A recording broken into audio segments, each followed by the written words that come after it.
السماوات والأرض بالحق تعالي عما تشركون خلق الإنسان من نطفة فإذا هو خصيم مبين. قارئ Soomaaliyeed Sheekh Cabdirashiid Sheekh Cali Suufi iyo Sheekh Maxamed Cumar Dirir ayaa maanta kulan diimeyn weyn ku qabtay madasha kulamada Sayid Maxamed Cabdullaahi Xasan ee magaalada Jigjiga. Madashan ayaa waxaa si weyn u soo agaasimay xafiiska Golaha Sare ee Arrimaha Islaamka ee deegaanka Soomaalida. Sheekh Cabdirashiid ayaa si weyn uga hadlay nimcooyinka Ilaahay ku galaday dadka muslimiinta ah. waxaa hadda aan akhriyay qur'aankuna sada socotaan waa kalaamullah soma allah rabbul alamin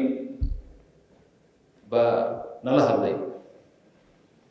inuu allah nala hadlo wax weyn sharaf ibn aadamka waxaa uu filan in ilaahay weynaa ملك الملوك ذي الجلال والإكرام وكدغي محل خطابه سقال له خطابه هذا الكيسي وين إلهي كسودجي ولبا تيسيري وسهلي إنه هذا الكي وين إلهي جل جلاله كلام الله خلق السماوات والأرض بالحق تعالى عما يشركون كذب إنسان كان لوجه إنسان كان إلهي لها خلق الإنسان من نطفة فإذا هو خصيم مبين إنسان كي شري لغا أبوري عندوف بما أنت دوت عبد إلهي وهرتي شلت هذا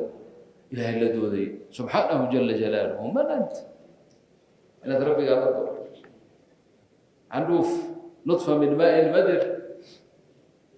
مختلف في نجاسته وطهارته بين أهل العلم أصل كذا بين ظاهر تاي النجاسة جواب اللي سكوش تاو تسابقوا في الأمر فإذا هو خصيم مبين نطفة من ماء مهين وهو الذي خلق من الماء بشرا فجعله نسبا وصهرا وكان ربك قديرا يا رب أبو إلهي كسوع العليا أصل ابن آدم إلتاك دردا هي مسكين لماذا هي ضعفك هي بداية ضعفك لو تلمانسي إما أقول لها كسوع العليا دانكي سكالي شيخ محمد عمر درر ayaa isaguna ka hadlay ilaalinta dhaqankeena iyo diinteena suuban muqriqeena wayna caalamiga ah Allah ku barakeeyo baan leenahay sheekha waxa uu inoo fasiray laba arrimood oo aad inoogu baraarujiyay cadamat Allah subhanahu ilaahay ina abuuray weynidiisa oo aanay ahayn marnaba inay qalbigeena ka baxdo waxa la yiraahdaa kolba qofka qalbigiisa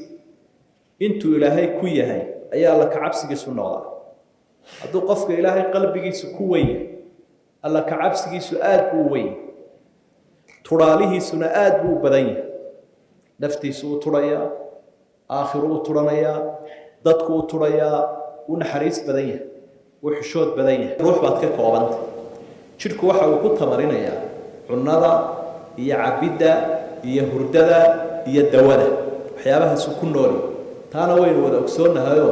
haddii aad imika intaaba iska dayso waxba cuni weydo waxba cabi weydo seexan weydo horay baad ka dhimanaysaa jidhkeen qaybtaa waynu u roonnahay oo aad baynu ugu dadaalnaa oo qofku had iyo jeer marka uu carruurtiisa korinayo calooshoodu taabtaa aad buu ugu dadaalaa qofku markuu xanuunsado aad baa loola ordaa dhakhtarrada u qaalisan baa la geeyaa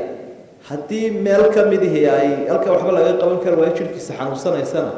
lacag badan baaba la ururiyaa adduunyada loo qaadayaaba la yidhaahdaa marka qodobkan baraarujinaya isdul taagayaa waxa weeye nicmada haddii lagu mahadnaqi waayo dabarkeedii bay waaysa nicmadu dabar bay leedahay lagu xidho dabarkeeduna waa shukriga la in shakartum la aziidannakum haddii dabarkaa la waana oo shukrigii la waanay ilahay wuxuu wala in kafartum min cadaabi la shadiid haddaa ka gaalowdaan oo nicmada ku mahadnaqi weydaanna cadaab baan keeni doona cadaabkayguu daran yahay cadaabkana waxaa ka mid a in dadku islaayaan gudahooda cadaabka waxaa ka mid a in shisheeye lagu salido cadaabka waxaa ka mid a adduunyada in cudur lagu salido cadaabka waxaa ka mid a in cadow lagu salido waxaasoo dhammi waa cadaabka adduunyadu ka mid yahay markaa nicmada shukrigeeda waxaa ka mid ah in dadka ilaahay halkan uu ku wada abuuray ee isku ummadda ahi ay iska daayaan qabyaaladda iyo naxliga iyo nacaybshiyaha iyo dagaalada sokeeye ee soo noqnoqdaan waa kulan diimeedkii ugu weynaa tan iyo intii isbeddelku ka hana qaaday deegaanka soomaalida Shucayb Absiye Hon Cable TV Jigjiga maxaa ku dhibay isticmaal Samtel si aad u heshid internet xaddi lahayn macmiil ku shubo internet ama ku hadal si aad uga mid noqoto 10 kun ee guuleystay helaya abaalmarino ay ka mid yihiin guri dhul geel ari dahab iyo hadiyado kale oo qaaliya haddaba kaga shubo ii dahab xidig hal eber hal afar gees